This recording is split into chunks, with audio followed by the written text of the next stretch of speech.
Hello, greetings. This is the Historical Boxing Society podcast. Today, I am going to take you through the evolution of the boxer Sandy Ferguson, the heavyweight. Sandy Ferguson started in the age of 19 in the year 1898. He made his debut. He stood 6'3.5", so he's one of the taller early heavyweights.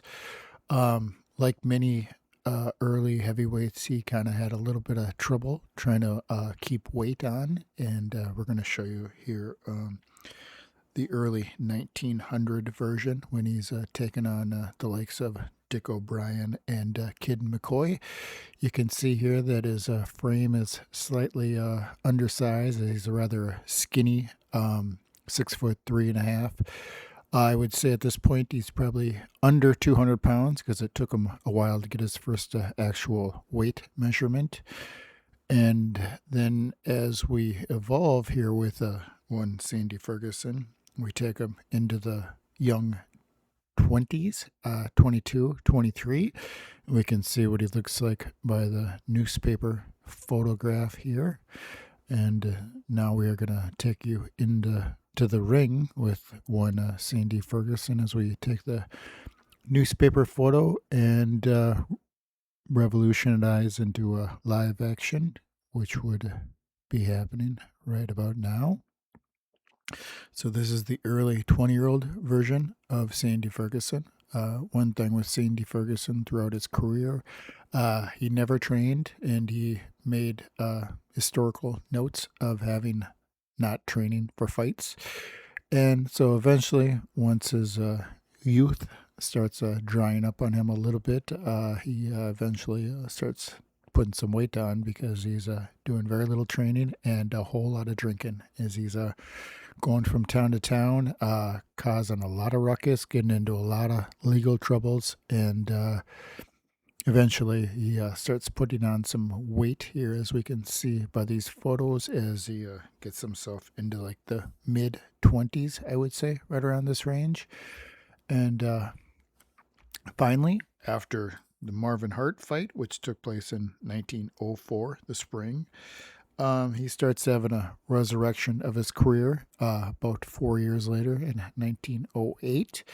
That's again when he has one of his big matches with Sam Langford and Joe Jeanette. He starts taking on the other black heavyweights besides one, Jack Johnson. And at this point, Ferguson gets himself a more of a proper manager, and he actually does the impossible and actually starts training. And there's some newspaper photo of him kind of doing a little bit of his training here with an axe and doing just a lumberjack type of work, as we see the late 20-year-old Sandy Ferguson in stage 3 of his career. And this is actually maybe perhaps the best version of him, as he is doing the one time in his career when he's doing regular training and he's actually making a concerted effort not to fall out of fights. In fact, during one of the fights, as we have the torchbearer of Ferguson, who constantly followed out, passing the torch to the next person who would be coming down the pike in one Jim Barry. The impossible happens, and Sandy Ferguson wins a match via disqualification, which is something that they thought the pugilist world would never see. It would be Sandy Ferguson being the actual winner of a disqualification, since he had more disqualifications than anyone. But as we'll see further on down the line, one Jim Barry is just as ruthless and falling out as one Sandy Ferguson was. And it makes for some great clashes between the two falling masters of Ferguson versus Jim Barry.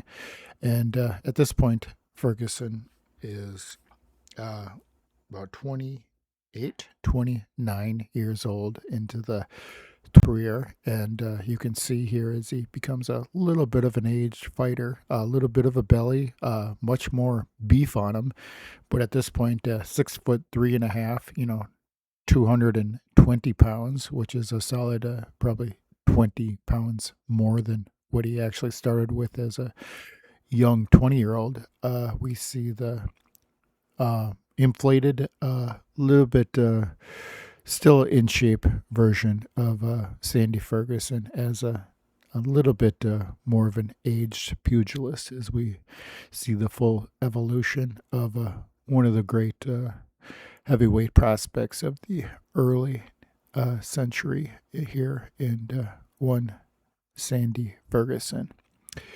So next we'll be uploading a little bit videos about the historic overview of Sandy Ferguson, and then we will do a boxer profile of Sandy Ferguson.